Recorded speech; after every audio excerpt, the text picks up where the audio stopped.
$705 million की ये industry है and it is totally untapped in Pakistan. Society के अंदर एंटरप्रेन्योर्स नहीं है। अब्दुल सत्तार ईदी को एंटरप्रेन्योर उसकी माँ ने बनाया था। वो रोज़ उसको ₹2 देती थी और कहती थी ₹1 तुम्हारा और एक सोसाइटी के। वो घर से अपनी माँ की गोद की ट्रेनिंग से एंटरप्रेन्योर बना था। बेसिक गैप्स हैं, हमारे पास बेसिक टूल्स नहीं है। मेडिकल डिवाइसेस इंडिया के साथ हमारा भी रिसेंटली 4 दिन के लिए एंगेजमेंट हुई, 3 दिन के लिए हुई। तो सबसे पहली चीज़ जो डिस्टर्ब होती है वो सप्लाई चेन होती है कि कंटेनर्स ब्लॉक होना शुरू हो जाता है। तो आपका जो लाइफ सपोर्टिंग डिवाइसेस हैं उनकी वजह से हॉस्पिटल्स में पेशेंट्स की डेथ होना शुरू हो जाती है। अस्सलाम वालेकुम जी and welcome to another episode of Liberty Talk. मेरा नाम है सैयद अली और आज की एपिसोड में हम बात करेंगे मेडिकल डिवाइस इंडस्ट्री के हवाले से। I have in the studio special guest doctor Murtaza Ali. Welcome to Prime. Doctor Murtaza जो है वो एक मेडिकल डिवाइसेस की टेक्नोलॉजी कंपनी जो है वो रन करते हैं, कॉल्ड रिवाइव टेक्नोलॉजीज। तो we are going to talk a little bit about the company, but basically हम जानना चाह रहे हैं कि ये एक इमर्जिंग किस्म का शोबा है, एक इमर्जिंग किस्म का सेक्टर है with in Pakistan as well. इसकी कुछ हिस्ट्री भी है, so we'll go into that and just find out कि आगे जाके इसमें क्या डेवलपमेंट्स होंगी और क्या किया जा सकता है। अब आपको कितना अरसा हो गया है मेडिकल डिवाइसेस की इंडस्ट्री में काम करते हुए, और ये व्हाट इज़ दिस एनिमल, ये कितनी बड़ी इंडस्ट्री है, ये सेक्टर जो है इसका क्या साइज़ है और क्या डेवलपमेंट का स्टेट है इसका? बेसिकली मुझे इसमें तकरीबन मोर देन 2 डेकेड्स, तकरीबन 21-22 साल हो गए नेविगेट करते हुए, specially in Pakistan after my higher studies and everything. और ये तकरीबन $705 मिलियन की इंडस्ट्री है एंड अराउंड $700 मिलियन जो हैं we import medical devices from outside and almost 100% मतलब 98-99% हमारी जो डिवाइसेस हैं इम्पोर्ट होकर पाकिस्तान में आती हैं। सो इसमें किस when we talk about medical devices, तो इस शोबे के अंदर कौन कौन से डिवाइसेस आते हैं? हमने सुना है कि सियालकोट के अंदर फॉर एग्जांपल सर्जिकल इंस्ट्रूमेंट्स बनते हैं। क्या ये सेक्टर का हिस्सा है? जी, ये सेक्टर का हिस्सा है, बट अनफॉर्चुनेटली जो सियालकोट है वो they are all contract manufacturers. They are not producing even one piece of of unit with their own name. Branded सामान नहीं बनाते, they just make semi-finished goods for European and US market. और ठीक है, उसमें इकोनॉमिकली पाकिस्तान को फ़ायदा है क्योंकि वो जब सेमी फिनिश फॉर्म में भी जाता है तो उसमें ज़ाहिर बात है कुछ फॉरेन एक्सचेंज आती है। बट द प्रॉब्लम इज़ कि we spend like $700 million a year, importing 2025 की ये फिगर्स हैं और we are not producing anything and उसके बाद इंपोर्ट होने के बाद भी तकरीबन मोर देन 80% जो पॉपुलेशन है दे आर डिप्राइव्ड। तो अच्छा, तो सही, surgical instruments are a part of it, लेकिन आप ये काम नहीं कर रहे, आप कुछ और कर रहे हैं। तो tell me about your work. Medical devices की बहुत टाइप्स और कैटेगराइजेशंस हैं। मतलब इसमें अगर आप देखें तो surgical instruments is just one category. तो ये क्या होते हैं? ब्लेड्स होते हैं, स्कैपल्स होते हैं, सिजर्स फोर्सेप्स हो गए। मेडिकल डिवाइसेस में फिर एक्टिव मेडिकल डिवाइसेस हैं जैसे वेंटिलेटर्स है, ईसीजी है जिसमें कुछ इलेक्ट्रॉनिक सर्किट या इलेक्ट्रिकल सर्किट है। ठीक है। Non active devices like implants वगैरह जिसमें बोन इम्प्लांट्स हैं, प्रोस्थेसिस हैं, स्टेंट्स हैं, कैथेटर्स हैं, राइट, ये हैं।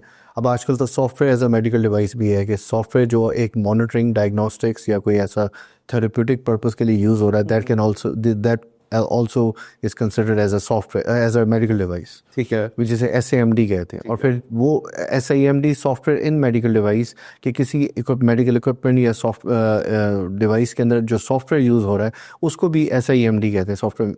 फिर इन विट्रो डिवाइसेस हैं, इसी तरह फिर आपकी और भी टाइप्स हैं इसकी। तो आप रिवाइव मेडिकल टेक्नोलॉजीज के साथ जो काम करते हो, are you manufacturing active devices या are you manufacturing non active devices, या आपका बिजनेस मॉडल कुछ और ऐसे भी बड़ा है? हमारा बिजनेस मॉडल फ़र्क है क्योंकि for the last more than 2 decades I been associated with the federal government where I was given a mandate from Prime Minister office to set up Pakistan's first state-owned medical device industry. So I've been से Innovative Health Technologies NINAST पे बनी थी। तो I've been working for the last many years, and I've been running production units, I've been running R&D centers, research labs, I've been teaching a lot in postgraduate PhD level. So Revive Medical Technology is a different animal. It's a very unique CDMO. It's a contracted development and manufacturing organization So we have 3 different wings in this offshore facility because it's a USA based company. अच्छा. We have its main business office and sort of some operations in US in Minnesota, and in Pakistan in Rawat industrial area we have offshore facility, and that facility has 3 different wings. One is the R&D wing. That R&D wing has like more than 10 different research labs. Then we have production wing, and that production wing has different, clean rooms and production facility, which is approved by the DRAP, which is Drug Regulatory Authority of Pakistan, and that is also ISO 13485 certified from international body. So then we have third wing, which is the regulatory wing. So it's a complete ecosystem. अच्छा, so before we move forward, आपने कहा कि company जो है वो आपने you chose to register your company in Minnesota, लेकिन आप मैन्युफैक्चरिंग सारी और सारे जो एक्चुअल काम है वो आप इधर कर रहे हो. मैं इसमें So इसका क्या है, इसके पीछे साइंस क्या है? Is working here too limiting? No, actually, I've been observing the medtech or health tech industry for the last almost two decades. तो उनकी जो pressing problems थी वो ये थी कि एक आइडिया को और एक कॉन्सेप्ट को मार्केट में लाने के लिए उनको 5-7 साल लग जाते थे.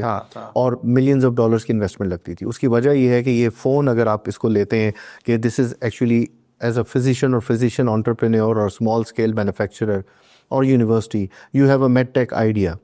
इसको कन्वर्ट करने में प्रोडक्ट में 5-7 साल और मिलियन डॉलर्स की इन्वेस्टमेंट लगती थी. रीज़न भी कि इसके एक एक मॉड्यूल को आप डिफरेंट कंपनी से डेवलप करवाएंगे. फॉर एग्जांपल इसकी मेडिकल ग्रेड इलेक्ट्रॉनिक्स आप यहाँ से करवाएंगे, मेडिकल ग्रेड सॉफ्टवेयर वहाँ से होगा, बायोमटीरियल्स यहाँ से होंगे, बायोलॉजिकल कोटिंग्स कहीं और से होंगी, रेगुलेटरी अप्रूवल्स कहीं और से होंगे, एंड इवेंचुअली आप इसकी कॉन्ट्रैक्ट मैन्युफैक्चरिंग या मैन्युफैक्चरिंग उसका भी काम से करेंगे. तो ये बड़ा एक टाइम टेकिंग प्रोसेस बन गया था, मल्टी वेन्यूड प्रोसेस बन गया था. तो Revive medical technologies has come up with a very holistic and disruptive solution to the world कि जिनके पास med tech health tech ideas हैं. Under one roof we do the R&D, we do the testing validation, we do the regulatory approvals like US FDA approvals and C approvals from European and DRAP from. ये तो ठीक ठाक difficult approvals. We do the contract manufacturing as well. So we are like we are turnkey, and it's basically one stop destination. So you get everything from one menu and at the fraction of the time and cost. ठीक है. So you are saying कि आपने basically ऐसी company conceive की है जो इन products design भी करती है, प्रोडक्ट्स को मैन्युफैक्चर भी करती है, प्रोडक्ट्स को मैन्युफैक्चर करने वाली टेक्नोलॉजीज भी डिज़ाइन और मैन्युफैक्चर करती है, and all of this you are selling where, all of the product where are you selling? Mostly in US, then Europe. So we would say that this is some kind of export industry, you would say. Export, and now we have started production lines for Pakistan as well. तो पाकिस्तान में क्या करना चाहते हैं? Intravascular cardiovascular devices बना रहे हैं जो लाइफ सपोर्टिंग जो कैथेटर्स हैं और इस तरह की चीज़ें, स्टेंट्स हैं. ये काफ़ी सेंसिटिव प्रोडक्ट्स होते हैं. मैंने तो सुना है बल्कि कि आपने नाम लिया, FDA का नाम लिया, आपने CE का नाम लिया. मैंने तो सुना है कि बड़े टीडियस इनके अप्रूवल प्रोसेसेस होते हैं. तो आप इनके साथ किस तरह interact? It is just like, देखें हमारे प्रॉब्लम हमारी सोसाइटी की है और इवन दुनिया की भी यही प्रॉब्लम है कि जब when you are not well versed with the regulatory framework and its procedures, then it is like gibberish for you or German language for you. Right. So you get that kind of tendency that you have a fear कि यार इसमें इतना time लग जाएगा. फिर अब जब जो मैल प्रैक्टिसेस पाकिस्तान में चल रही है, गलत कंसल्टेंट के हाथ लग गए तो उसने आपका पैसा भी ज़ाया करा दिया. तो ये सारी प्रॉब्लम्स हैं, दुनिया में भी हैं, पाकिस्तानी सोसाइटी में भी है. बट द थिंग इज़ कि इफ़ यू नो के मेडिकल डिवाइसेस की डिफरेंट क्लासेस होती हैं based on its risk, class 1, class 2A, class 2B, class 3, DRAP के अकॉर्डिंगली अगर आप देखते हैं तो class A, B, C, D बनती हैं. क्लास D और class 3 device is the highest risk device. So अगर आपको क्लासिफिकेशन के साथ अगर उसका रेगुलेटरी फ्रेमवर्क प्रोसीजर्स का पता है और आपका एक्सपीरियंस है कि आपने dozens of US FDA approvals past में कराए हैं और मोर देन 2 डजन आपने C अप्रूवल्स और पता नहीं कितने डजन आपने बाकी रेगुलेटरी अप्रूवल्स कराए हैं. Yes, this is actually one of the achievements that we celebrate, that over a period of like almost 1.5 decade, we sort of secure this kind of breakthroughs there where we, got these approvals for US-based, European-based medical device industries. So if you are well versed with the procedure, then, it's just a matter of few months. So we spend few months on the development side. We convert.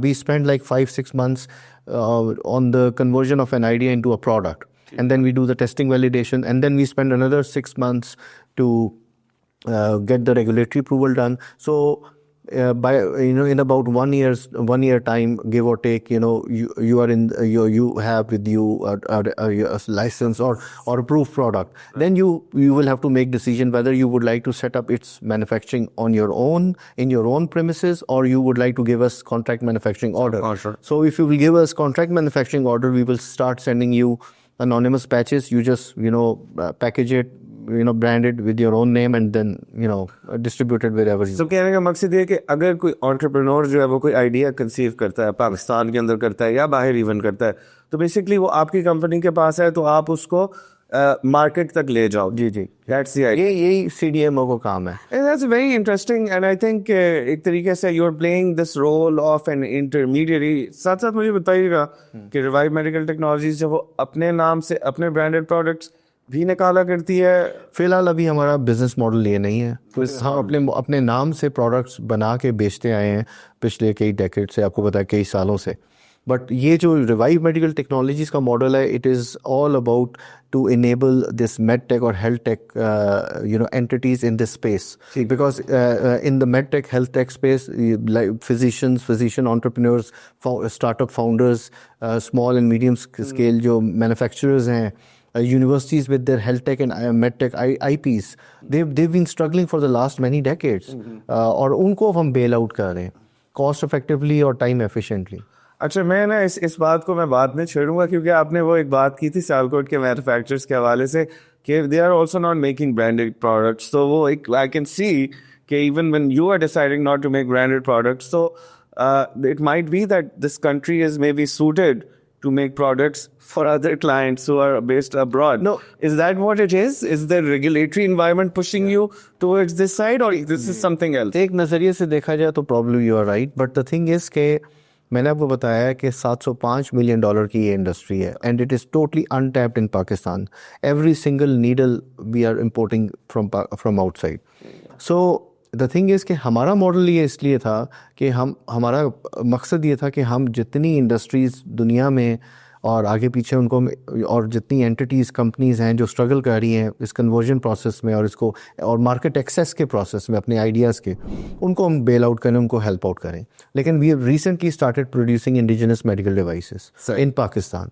We got the DRAP approval and everything, license and everything, and now we are actually in about, inshallah, few months time, our first few products will be in the market, inshallah. अच्छा, so you mentioned DRAP. मेरा जो understanding थी वो ये थी कि DRAP जो है वो मेजरली फार्मास्यूटिकल्स की रेगुलेशन के अंदर इन्वॉल्व है, लेकिन आपके सेक्टर के अंदर जो मेन रेगुलेटर है दैट इज आल्सो DRAP. जी, बिकॉज इन US जैसे FDA है, तो हमारी जो drug regulatory authority of Pakistan है उसके भी 2 विंग्स हैं.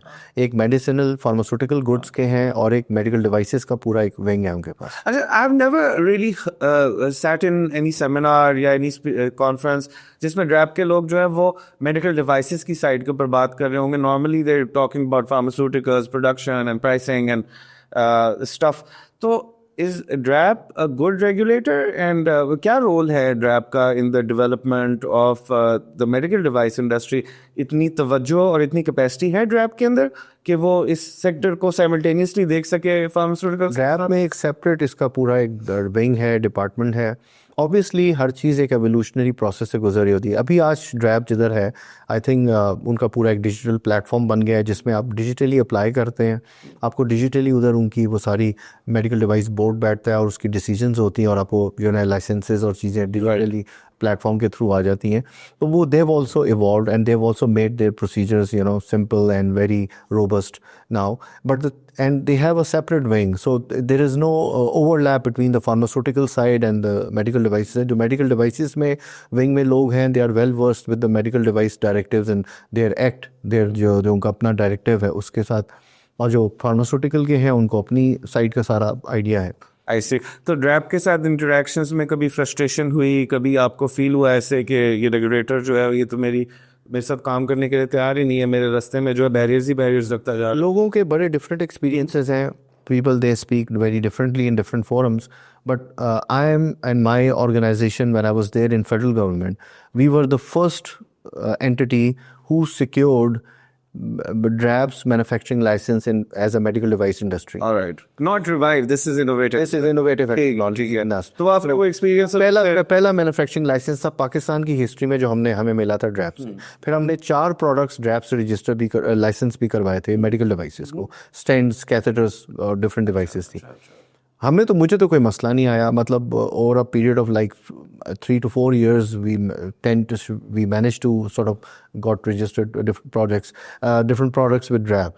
और अभी भी हमने जो मैन्युफैक्चरिंग लाइसेंस की एप्लीकेशन ड्रैप में सबमिट की तो 15 डेज़ के बाद उनके ऑडिटर्स आए, इंस्पेक्शंस हुई और मेरे ख्याल है in about 10 days they issued us the manufacturing license. So अगर मैं पूरा अगर प्रोसेस आपके साथ शेयर करूं तो probably it took us like a month and a half to just secure the license from DRAP।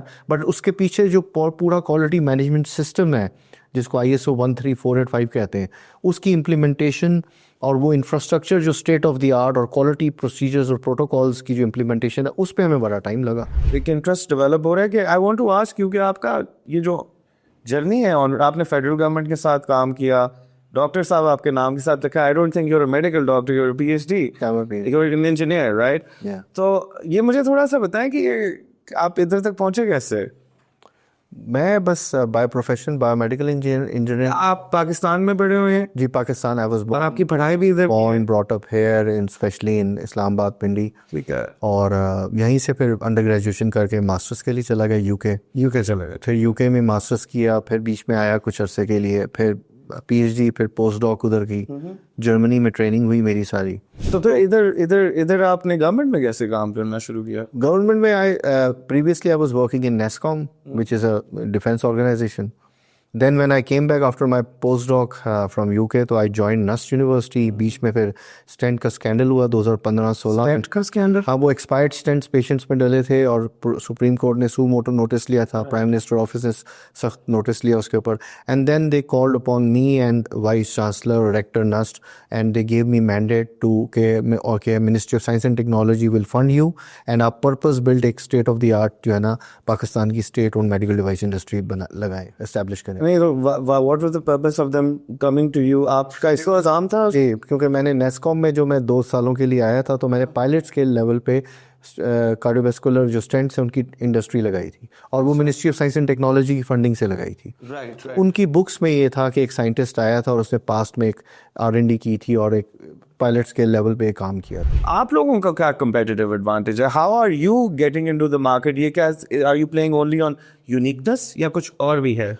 देखिए, दुनिया में जो रिसर्च एंड डेवलपमेंट है it's a very expensive affair. So there is a deliberate effort that we kept all the R&D, production, regulatory affairs in Pakistan।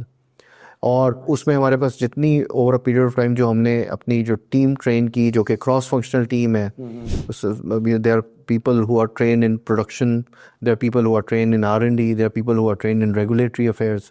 सो ये सारे जो है ना बहुत बड़े जो है एक्सपेंस फैक्टर्स हैं if you are just keeping this kind of infrastructure and this kind of operational activity in US, Europe, it's a very expensive affair. बिल्कुल। सो रिवाइव मेडिकल टेक्नोलॉजीज़ को ये फ़ायदा है कि we are keeping almost all technical and regulatory related operations here in Pakistan, and we are just keeping 2%, 3% of technical operations in Minnesota, USA।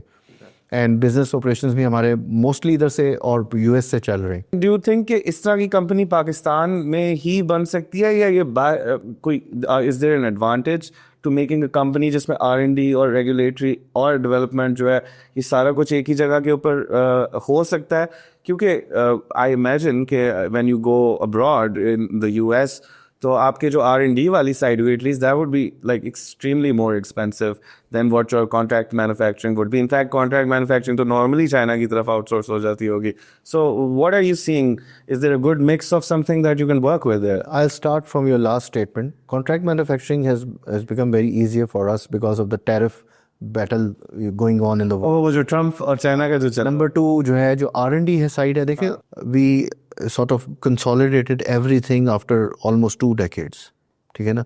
2 decades हमने navigate किया है, production, R&D, regulatory, teaching, academic research, publications, patents, इनके ऊपर हमने काम किया।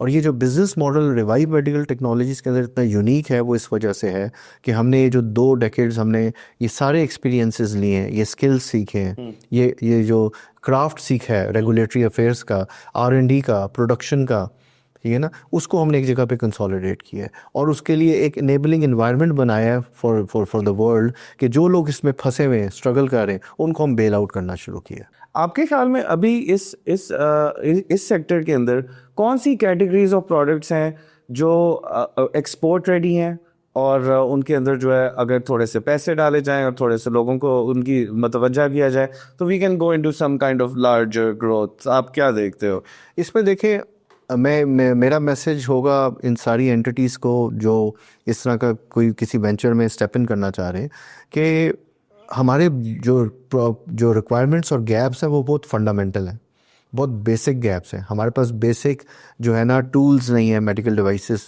Surgical और कह लें, या और बेसिक गैजेट्स नहीं हैं, या बेसिक मेडिकल डिवाइसेस नहीं है। आपके पास कैनोला नहीं है प्रॉपर, आपके पास बेसिक चीज़ें नहीं हैं, आपके पास लाइफ सपोर्टिंग जितनी डिवाइसेस हैं वो भी जो प्राइमरी और फंडामेंटल जो उनकी जो थेरेप्यूटिक्स के अंदर या इवन डायग्नोसिस के अंदर यूज़ होती है वो नहीं है आपके पास, सब कुछ इम्पोर्ट हो रहा है। तो मेरा ख्याल है कि one can start from one side and basic जो आपकी फंडामेंटल जो डिमांड्स हैं और जिस तरह का लोकल डिमांड है और फंडामेंटल डिमांड्स है जिसकी फ्रिक्वेंसी बहुत ज़्यादा है, बहुत हाई थ्रूपुट है उसकी, हॉस्पिटल में यूज़ होती है और बहुत ज़्यादा इस्तेमाल होती है। उसमें से किसी भी चीज़ को आप पिक करके आप आगे लेके चल सकते हैं, लेकिन उसके पीछे भी एक और साइड है, डायमेंशन है जिसमें लोग स्ट्रगल करें in made tech industry, specially in this space in Pakistan. उसकी वजह यह है कि जो इंस्टीट्यूशनल ग्रूमिंग है, जो इंस्टीट्यूशनल जो टीचिंग्स हैं और जो ट्रेनिंग है वो टोटली वो है आपकी आउटडेटेड है, ठीक है। It is not align with the industrial and regulatory needs.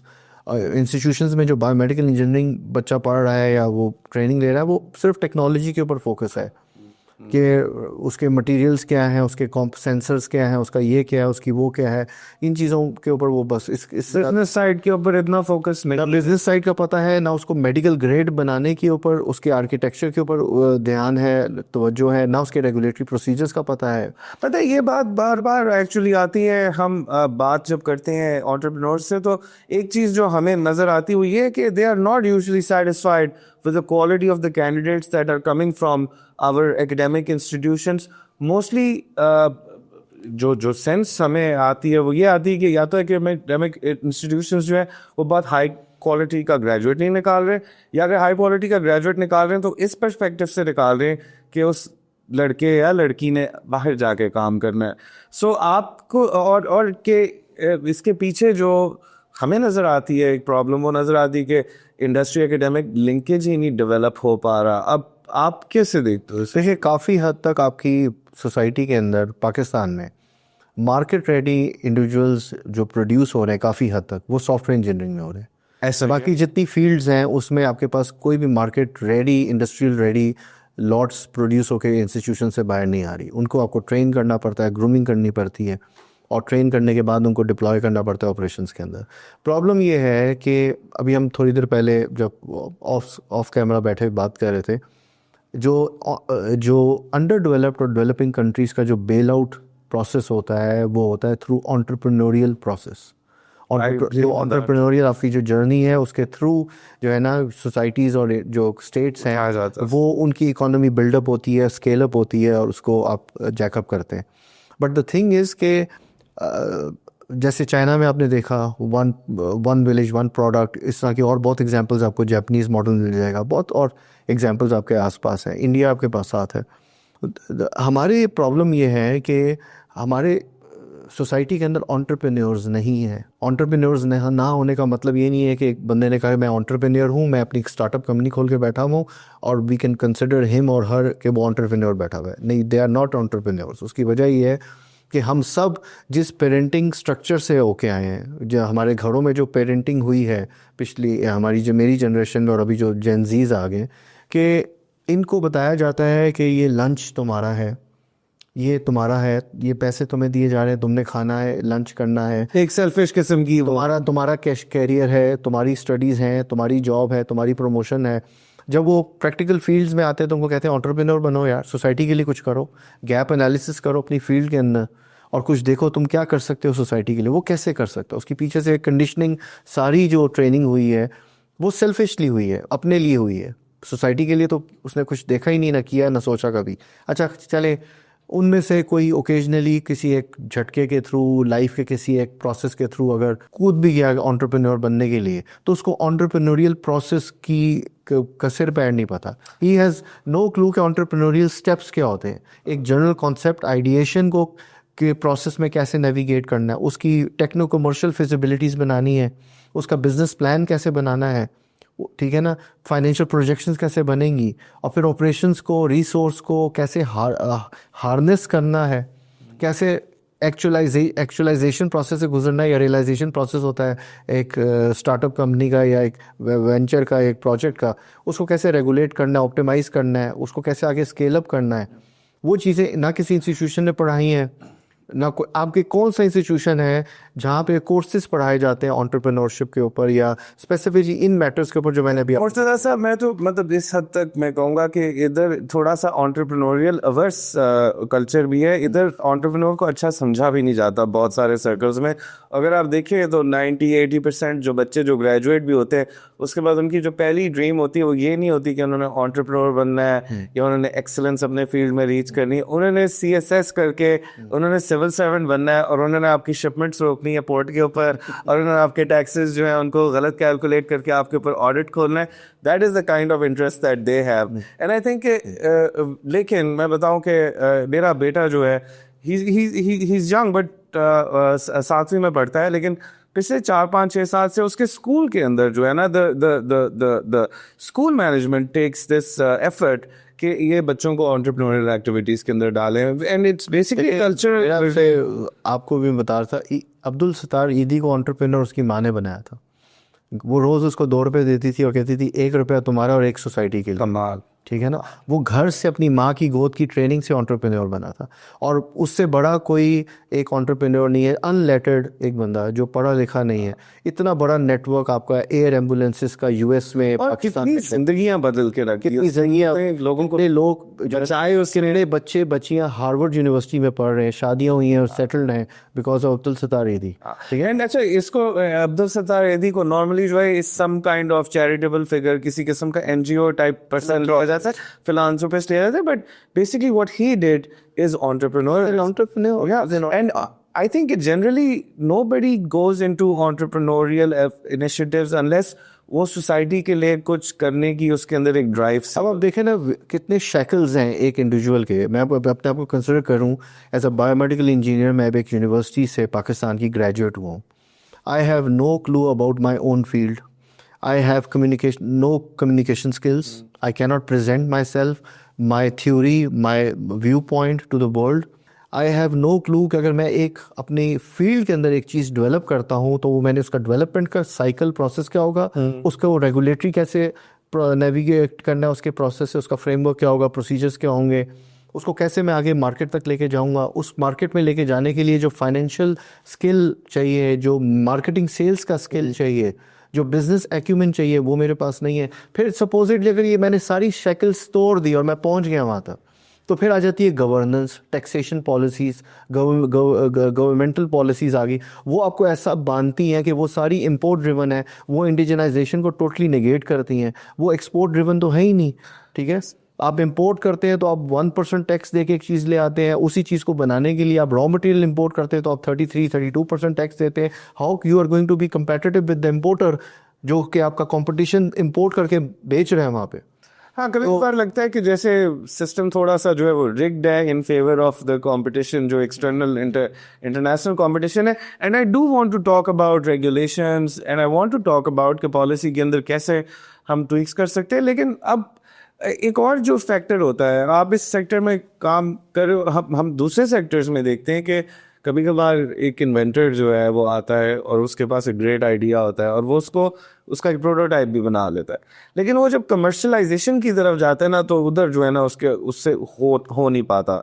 And it goes to show कि a business is not just a product. ठीक है, बिजनेस के अंदर और भी कंसिडरेशंस होती हैं। एंटरप्रेन्योर्स, हम लोगों की ड्राइव होती है, ले के भी आ जाते हैं, कैपिटल भी होता है उनके पास, मार्केट में ये प्रोडक्ट तो ले आते हैं, लेकिन फिर they are not able to do the right things, या शायद राइट टाइम नहीं होता उस प्रोडक्ट के लिए, या सूटेबल इकोसिस्टम नहीं अवेलेबल होता। तो ये सारी चीज़ें जो ये निगेट करती हैं सक्सेस के बीच में बैरियर्स ही हैं। ऐसा ही है ना? देखिए, बिजनेस की बहुत सी डायनामिक्स हैं।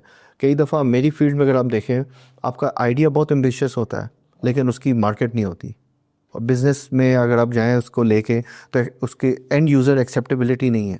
ठीक है, और कई दफ़ा आपका आइडिया इतना कन्वेंशनल होता है और आपका इतना डिमांड होती है और इतनी बड़ी एक्सेप्टेंस होती है सोसाइटी के अंदर, स्पेशली मेरी फील्ड में अगर आप देखें कि अगर मैं पाकिस्तान में कन्वेंशनल एक फंडामेंटल चीज़ लेके आऊँगा तो उसकी एक्सेप्टेंस ज़्यादा होगी, उसकी डिमांड बहुत ज़्यादा है। लेकिन यहीं पे मैं अगर एक बड़ी फ्यूचर सेंट्रिक, एक बड़ी हाई टेक किस्म की चीज़ लेके आऊँगा तो वो that will become sort of a BMW और sort of a big thing for the physicians, and they will just repel कि नहीं, we are not mentally ready for it.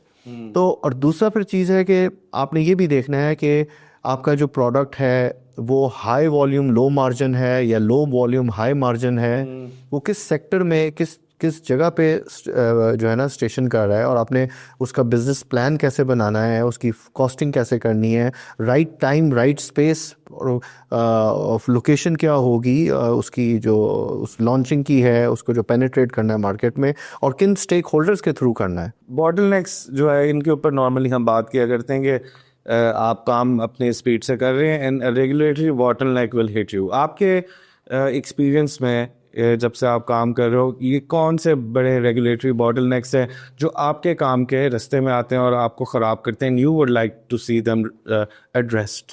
अब मैं आपको टू बी ऑनेस्ट सीधी बात बताऊं, चैलेंजेस बहुत face किए हैं, बहुत कुछ बॉटलनेक्स भी फेस किए हैं, लेकिन entrepreneur is an attitude, entrepreneur is a mindset.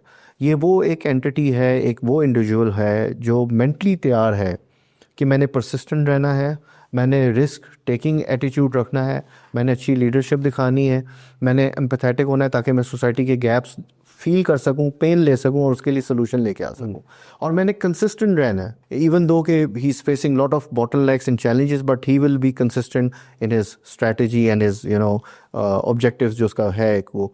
तो ये एक माइंडसेट है। अब इसमें अगर आप मेरे से पूछें कि आपके क्या बॉटलनेक्स से क्या थे, चैलेंजेस थे, चैलेंजेस ढेरों थे, लेकिन टू बी ऑनेस्ट वो शायद ये इस माइंडसेट ने चीज़ों को बहुत सिंपल बना दिया कि मैं मेंटली तैयार हूँ कि मेरा हर दिन चैलेंजिंग है। मुझसे साहब वो बात तो ठीक है, लेकिन अब मैं आपकी फैसिलिटी का मैंने विजिट किया था, आपके काफ़ी एक्सटेंसिव कैपिटल इन्वेस्टमेंट हुई हुई है। You need companies like this, they need to be able to make money, and अगर उसके बीच में कोई रास्ते में कोई इस तरह की चीज़ें आती हैं जो आपकी सस्टेनेबिलिटी को डिस्टर्ब करना शुरू कर देती हैं, तो बेशक आपका माइंडसेट हो, लेकिन we have seen so many entrepreneurs being ruined that way because regulations जो थी उन्होंने हमेशा counter to what they were trying to achieve किया। मैंने जब ये मेडिकल डिवाइस इंडस्ट्री लगाने के लिए एफर्ट शुरू की तो it was like a uphill task, और ऐसे लगता था इम्पॉसिबल है, क्योंकि मेरे इर्द गिर्द जो लोग थे और जो सोसाइटी जिसके अंदर मैं था वो मुझे मेरे कॉन्फिडेंस को शैटर्ड भी करते थे। बिल्कुल, हम वो कहते थे तुमने गलत जगह पे हाथ डाली, ये नहीं होगा। मुझसे साहब CSS कराना था ना। हाँ, यहाँ पे फिजिशियन क्लिनिशियन यहाँ पे क्यों तुम्हारा प्रोडक्ट डालेगा, पेशेंट अगर डेथ होगी तो कौन जिम्मेदार, वो कभी भी अपनी स्किन इन द गेम नहीं डालेगा, ठीक है ना। बट उन्हीं फिजिशियंस ने, उन्हीं कार्डियोलॉजिस्ट ने, उन्हीं लोगों ने उनको डाला भी, पेशेंट्स के अंदर टेस्ट भी किया, फिर पेशेंट्स के अंदर उनको यूज़ किया, और उन पेशेंट्स के साथ भी हम बैठे, प्राइम मिनिस्टर आए, उन्होंने इनाग्रेशन की, उधर फैसिलिटी की, तो हमने वो डिफरेंट सूबों से पेशेंट्स को बुलाया जिनके सीनों में हमारे स्टेंट्स, और वो डले हुए थे। That must be a great feeling, Yes, it was a great feeling. It was like a dream come true. But the thing is कि वो उस जब हम शुरू किया था तो वो यही सिनेरियो था जिससे अभी क्वेश्चन पोज कर रहे हैं मुझे, कि जब एक चीज़ रेगुलेटर उधर फंस जाती है तो वो डिसअपॉइंट हो जाते हैं और वो छोड़ छाड़ के बाहर चले जाते हैं। लेकिन उसका सलूशन क्या है? Persistence, consistency in your doctor साहब, आपको ये परसिस्टेंस आपके अंदर कहाँ से आती है? ये आपको क्या है चीज़ जो ड्राइव करती है to be committed to your work so much?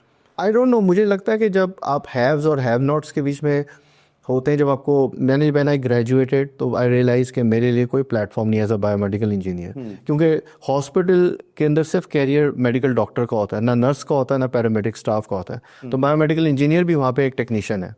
तो मैंने पहली जॉब उधर शुरू की, फिर मैं एक डिस्ट्रीब्यूटर कंपनी में आया, वहाँ पे सेल्स इंजीनियर था, पहले सर्विस इंजीनियर था।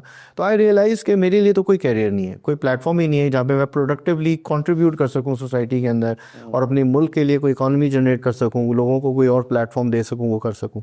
But Allah has been very kind with me that He has given me multiple platforms जहाँ पे और मखलूक और लोग आए, उन्होंने अपने कैरियर, अपने बायोमेडिकल इंजीनियर्स और डिफरेंट फील्ड्स के लोग, इंजीनियरिंग फील्ड्स के लोग, स्पेशल साइंसेस के लोग, उन्होंने आके अपने कैरियर्स बनाए। जब आपके पास कुछ नहीं होता ना, तो वो ड्राइव आती है कि आप कुछ करना है। हाँ देखो, मैंने I latched on to something you said के देयर वाज नो अपॉर्चुनिटी। मैं अभी तक जितने भी बायोमेडिकल इंजीनियर्स से मिला हूँ, वो सारे जो है वो सेल्स के अंदर ही काम करते हैं, apart from the ones that I met at your organisation.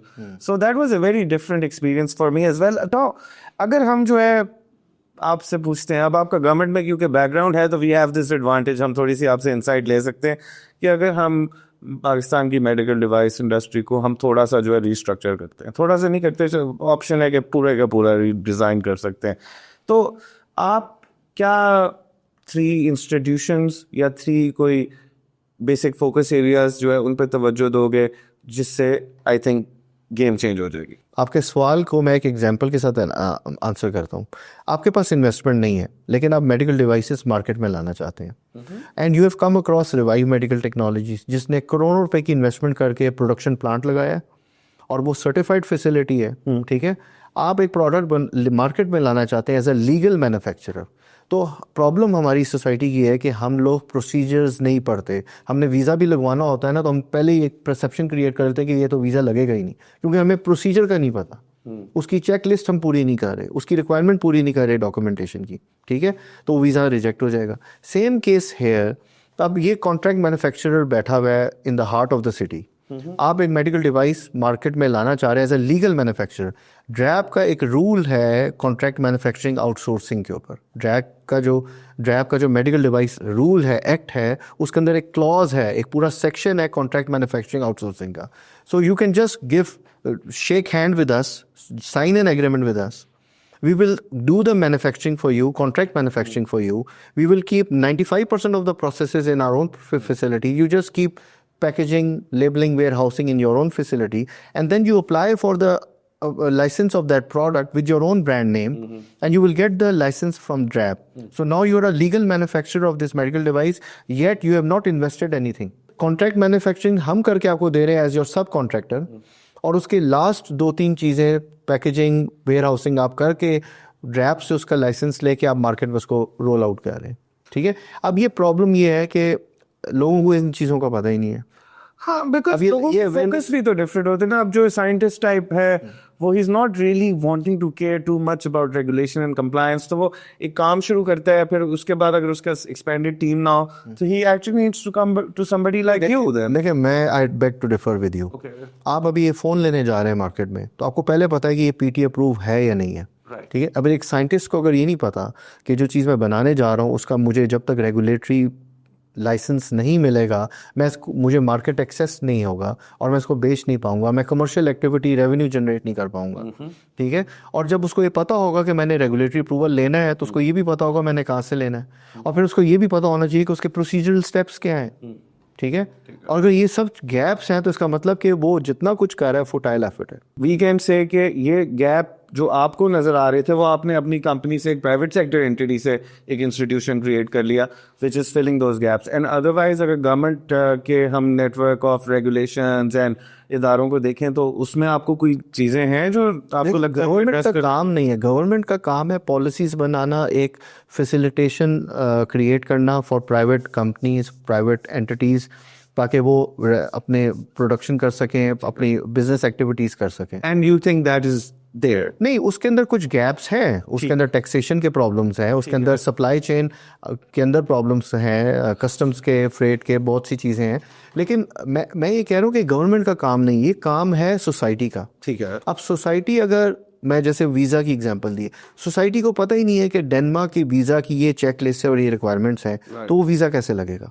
बिल्कुल बिल्कुल, बार बार फेल ही होता है। अभी आप देखें, हमारे पाकिस्तान में मेरे पास फॉरेन डेलीगेट्स आते हैं, वो आते हैं तो उनको पता होता है कि इस्लामाबाद पिंडी की कितनी पॉपुलेशन है। मैं आपसे पूछता हूँ कितनी पॉपुलेशन, हमें नहीं पता, because we don't read, Right. We have no clue कि हम जिस रेडियस में रह रहे हैं, जिस सिटी में रह रहे हैं, टाउन में रह रहे हैं, उसका रकबा कितना है, उसकी पॉपुलेशन क्या क्या है, उसमें कितनी लेक्स हैं, कितने रिवर्स उधर से गुजर रहे हैं।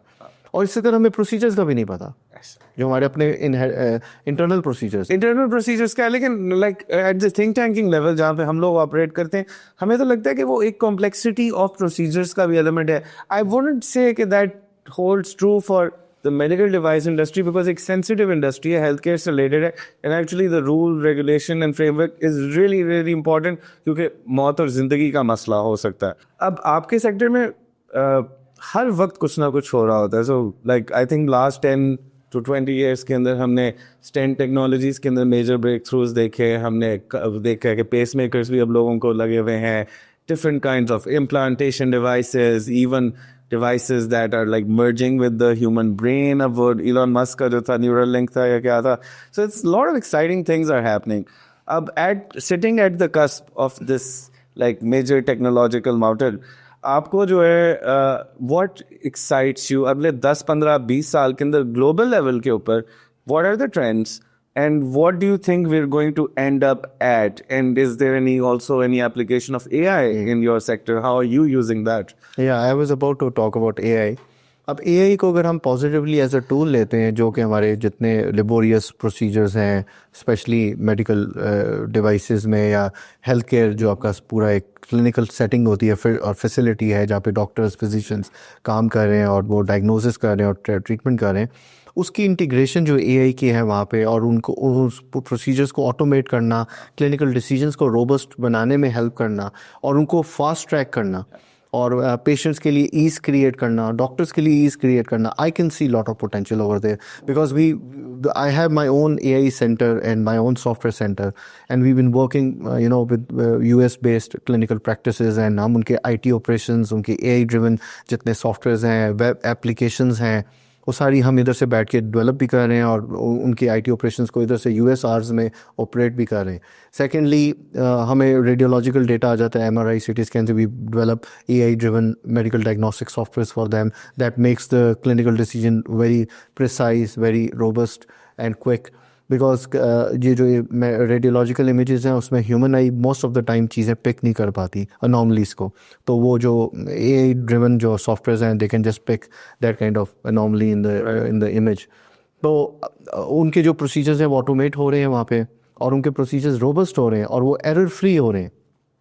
So I think this kind of integration in Pakistani healthcare setup would be, a great breakthrough at times. So you think that the next at times to come, because अभी यहाँ पे कुछ सॉफ्टवेयर कंपनीज आ गई हैं जो इस तरह augment करने लग गई हैं, बट ये अभी आस्ता आस्ता सिलसिला जो है ना नॉर्मलाइज होगा। और So you're thinking कि AI ही है अभी अगले 10-15 साल? AI को भी आप पॉजिटिवली लेना, आप उसको एज अ टूल यूज करें for your automation, for your ease, for error free operations, that kind of, then it is okay. But अगर आप वहाँ पे ह्यूमन रिप्लेसमेंट की तरफ सोचें, ये करें, तो वो सब उसके बैड साइड्स हैं। AI is going to replace humans who are not adapted with AI. All right. But I worry about that actually a lot कि पाकिस्तान के अंदर अभी 2026 हो गया अब, and we still don't have universal access to mobile phones or smartphones. फिर यही लोग जो हैं ये AI को यूज़ करना ना सीख सकेंगे, ना familiarize हो सकेंगे, and eventually, और वैसे भी कल्चर में भी आप देख रहे होगे कि यूनिवर्सिटीज़ के अंदर भी there's an aversion कि AI नहीं इस्तेमाल करना, पीछे हटें, कुछ और करें। तो आई वरी कि ये जो पॉपुलेशन है, ये जो सर्विस सेक्टर्स का है, जो स्किल्ड लेबरर्स हैं, ये सारे actually in the new world इनसे एडजस्ट नहीं हो पाएगा, और ये नई नई जॉब्स और जो नए एआई के साथ जुड़े हुए रोल्स हैं उनके साथ ये नहीं अडेप्ट कर पाएंगे. And that really worries me कि may be the government needs to do something so that at least access तो इन चीज़ों का खुले. And I think major barrier in the case of mobile phone ownership is actually the taxation side. Now अगर taxation आपके sector के अंदर apply करें हम लोग, तो ये थोड़ा सा जर्नी बताएंगे कि आपका एक प्रोडक्ट बनते बनते जो है कितनी दफ़ा टैक्स होता है, और इफेक्टिवली आपने कुछ कैलकुलेशंस तो की होंगी कि कहाँ तक वो टैक्स का जो है वो बर्डन पहुंच जाता है. आई थिंक कि with most sectors and businesses, prime ने जो है जो देखा है वो ये देखा है कि तकरीबन 50 to 55% जो आपकी इनकम होती है वो एक्चुअली टैक्सेस की तरफ ही मुख्तस हो जाती है. Is your experience different? My experience exactly the same. Really हम जो हमारा जो कंपटीशन है वो इम्पोर्टेड प्रोडक्ट्स हैं, मेडिकल डिवाइसेस हैं. They just import it with 1% withholding tax. We pay like more than 30% taxes on the raw materials and components. So the competitiveness is very, it's a real question. It's very hard to achieve here in Pakistan. But I think last week I was there in forum where Minister of Finance was there, and they're taking some measures कि वो कैसे indigenisation और export driven जो economy है, specially जो taxation system है उसको कैसे इम्प्रूव वो करना चाह रहे हैं, ताकि ये इंडिजनाइजेशन जो है वो इन्हांस हो सके और कंपेटिटिवनेस आ सके विद इम्पोर्टेड जो डिवाइसेस हैं. गवर्नमेंट ने पिछले साल के अंदर काफ़ी मेजर रिफॉर्म्स किए हैं. बिजनेस सेंट के ऊपर आसान कारोबार एक्ट लेकर आए. फिर एक जो 5-year टैरिफ रैशनलाइजेशन का इनका प्लान है, जिसके अंदर they will be majorly reducing the amount of custom duties. Additional duties को फेज आउट करने लगे हैं, और एडिशनल रेगुलेटरी ड्यूटीज़ को भी फेज आउट करने लगे हैं. तो 5 साल तक वो ख़त्म हो जानी चाहिए, और इफेक्टिव टैरिफ रेट जो 9% के करीब तकरीबन आ जाएगा. लेकिन एट दी अदर एंड इन्होंने FBR में भी कुछ चेंजेस किए हैं. सो FBR में जो टैक्स का जो पॉलिसी वाली साइड है वो इन्होंने जो है वो अलग कर दी है FBR से. Eye view that very positively, because I think ये जब कलेक्टर जो है वो खुद ही अपने रूल्स भी डेवलप करना शुरू कर दे तो वो कॉन्फ्लिक्ट ऑफ इंटरेस्ट आ जाता है. एंड हमने शायद यही देखा है कि अभी तक जो FBR के मामलात के अंदर थोड़ा सा जो है बहुत ज़्यादा डिस्क्रेशन का एलिमेंट जो है वो स्टिल है अवेलेबल. जब ये कोविड आया था तो कोविड के टाइम के ऊपर एकदम से जो है ना वी फेल्ट कि there is a shortage of incubators, ventilators. वो वेंटिलेटर्स की फिर शॉर्टेज को कवर करने के लिए there were some efforts also made. कुछ यूनिवर्सिटी में स्टूडेंट्स जो है वो कोई वेंटिलेटर्स बना रहे हैं, कुछ इस तरह की चीज़ें हो रही हैं. And none of that I think made it to the market, लेकिन there was a lot of interest. तो अब एक वेंटिलेटर जैसा प्रोडक्ट है, ठीक है, कोई somebody assembles it, makes it, and then thinks about exporting it. तो from start to finish taxes कहाँ के ऊपर जो है वो आपके लग रहे होंगे. सो रॉ मटेरियल एक्विजिशन के ऊपर obviously raw material is one of the proponent जिसमें आपको ठीक ठाक टोल मिलता है with regards to custom duties and taxes, and उसका लीड टाइम भी ज़्यादा है, फिर वो आप टाइम वाइज भी फंसे हुए होते हो. बट असल टोल आपको रॉ मटेरियल में है, बाकी तो सब आप इंटरनली खुद कर रहे हो. But then you also like HR से रिलेटेड भी टैक्सेशन के जो है वो रेगुलेटरी बर्डन आप लोगों की तरफ से आता हुआ होगा. ऑब्वियसली उनका जो इनकम टैक्स है ये सारा, ठीक है. And you are paying what additional duties, you are not paying super taxes, are you? No, they are not super taxes, but जो एग्जिस्टिंग नॉर्मल टैक्सेस है they are quite a lot. And what do you think is the overall burden आप overall देखें on an average आपको 33-32% से something 33-32% 50% तक आपको eight कुछ जो स्पेशलाइज आइटम्स हैं, कंपोनेंट्स हैं, उस पर आपको पड़ जाता. आई कांट इमेजिन कि अगर इतने ज़्यादा, मतलब खैर एक तरीके से अपॉर्चुनिटी भी है कि government can actually scale down taxes, and that's something that we argue about a lot. तो फिर actually your products will become really competitive, because वो प्राइस के ऊपर इतना ज़्यादा फर्क आ रहा है उसका. नहीं, और एक जनरल पॉपुलेशन को बहुत रिलीफ मिलेगा क्योंकि जो उसकी रिटेल है उसके हिसाब से नीचे आएगी. And general population does need a lot of help. अभी आपसे मैं बात जब कर रहा था तो you unveiled this really stark reality के शायद जो मेडिकल डिवाइसेस जो है उनकी अफोर्डेबिलिटी सिर्फ 30% ऑफ पाकिस्तानीज तक महदूद है, बाकी सारे तो अफोर्ड भी नहीं कर सकते. तो that's really strange normally that I think है basically spending like $700 million a year on medical devices, and yet your more than 75-80% population is deprived. That's very, very disappointing. I think it is clear that unless we have a base of medical-centered companies that are working from Pakistan, looking at Pakistani problems, making equipment which is designed to function in a Pakistani environment, कि अगर power outages भी हैं, ज़्यादा गर्मी भी हो रही है, सर्दी भी हो रही है, humidity जो भी है, हमारे लिए बहुत क्रूशल है। उसकी वजह ये है कि हमारा जो जियो पोलिटिकल सिनेरियो है इस वक्त, कि जो इंडिया के साथ हम 4 दिन 5 दिन के लिए भी इंगेज होते हैं, तो सबसे पहली चीज़ जब ये वॉर के और बैटल ग्राउंड खुलता है आपके नेबरिंग स्पेशली जो स्टेट्स के साथ, जैसे इंडिया के साथ हमारा भी रिसेंटली 4 दिन के लिए इंगेजमेंट हुई, 3 दिन के लिए हुई, तो सबसे पहली चीज़ जो डिस्टर्ब होती है वो सप्लाई चेन होती है। तो आपके कंटेनर्स ब्लॉक होना शुरू हो जाते हैं, तो आपका जो लाइफ सपोर्टिंग डिवाइसेस हैं उनकी वजह से हॉस्पिटल्स में पेशेंट्स की डेथ होना शुरू हो जाती है, एक्यूट शॉर्टेज क्रिएट हो जाती है। तो हमारे लिए तो बहुत क्रूशल है कि हम एटलीस्ट लाइफ सपोर्टिंग जो डिवाइसेस हैं और जो गुड्स हैं या फार्मास्यूटिकल्स हैं उनकी इंडिजिनस मैन्युफैक्चरिंग होनी चाहिए। अब बिल्कुल it's almost become like a national security issue. और फिर एक और साइड है इंडस्ट्रियल में जो रियालम के अंदर कि जो मटेरियल और जो मटेरियल्स जो बाहर से इंपोर्ट करते हैं, जैसे फार्मास्यूटिकल के अंदर APIs है, एक्टिव फार्मास्यूटिकल इंग्रेडिएंट्स हैं, वो बाहर से इंपोर्ट होके आते हैं, ठीक है। तो वो आते हैं, फिर उनकी इधर पैकेजिंग होती है, टैबलेट्स और कैप्सूल्स में के फॉर्म में वो बनते हैं, फिर उनकी ब्लिस्टर पैकेजिंग होती है। इसी तरह मेडिकल डिवाइसेस को बनाने के लिए भी आपको रॉ मटेरियल बाहर से लेना पड़ता है। तो ये जो रॉ मटेरियल की जो इंडस्ट्री है ये भी लगना बहुत ज़रूरी है। जब तक ये डिपेंडेंसीज आपकी रहेंगी, आपका क्या नाम है एंगेजमेंट हो इंडिया के साथ या अपने हो या ना हो, वो डिपेंडेंसीज हैं आपकी, किसी वक्त भी सप्लाई चेन डिस्टर्ब होती है, किसी भी जियोपॉलिटिकल सिनेरियो की वजह से आपकी इंडस्ट्री बैठ जाएगी। I see. तो और India is one of the larger producers of raw materials, APIs और active pharmaceutical ingredients है।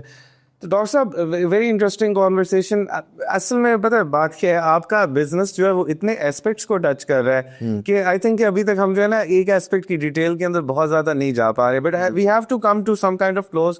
एंड आई थिंक मैं आपसे अभी I would like you to give a message to younger entrepreneurs. मैंने देखा है कि आपकी फैक्ट्री का भी जब विजिट हुआ था तो you like working with young people, and आपका एक एकेडमिक बैकग्राउंड भी रहा है, नस्ट के अंदर भी आप रहे हो।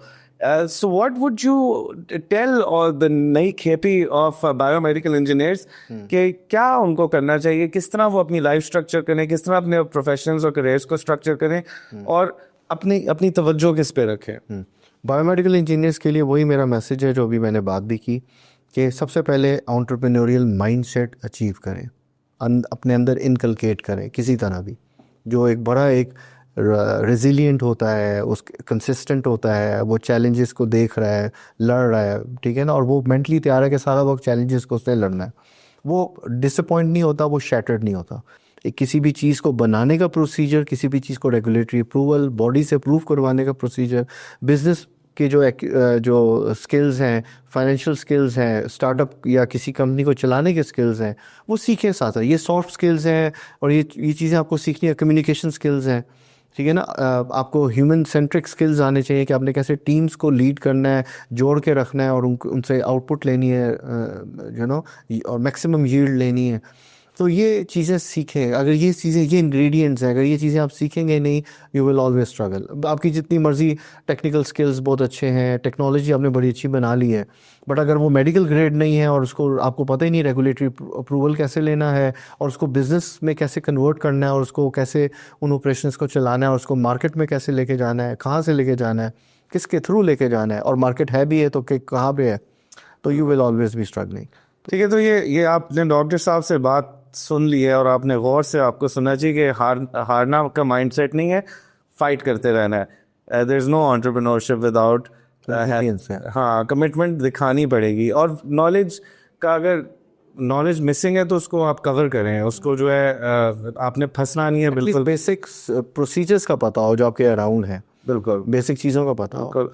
आई थिंक बहुत सारे लोगों को इस इंटरव्यू के बाद आपकी वो कंपनी के अंदर जॉब्स का भी एक वो इंटरेस्ट आ जाएगा। आई एम श्योर कि क्योंकि there is just such a shortage of such companies in the country and there is a large amount of graduates who are also coming from the country. तो I think overall I remain positive that there is growth in this sector. Export की तरफ भी चीज़ें जाएंगी और एक new generation of more sophisticated biomedical engineers Pakistan के अंदर पैदा होंगे. And with on that note हम आज का शो कंप्लीट करते हैं. आई थिंक अगर गवर्नमेंट के एंड के ऊपर कुछ हो सकता है तो may be academic industrial linkages के ऊपर थोड़ा सा ज़्यादा वर्क किया जाए and try to make a graduate that is more suited towards business instead of going abroad and doing work for somebody else. So with that note, my name is Saeed Al Ihsan. Thank you for Liberty Talk and take care. Allah Hafiz.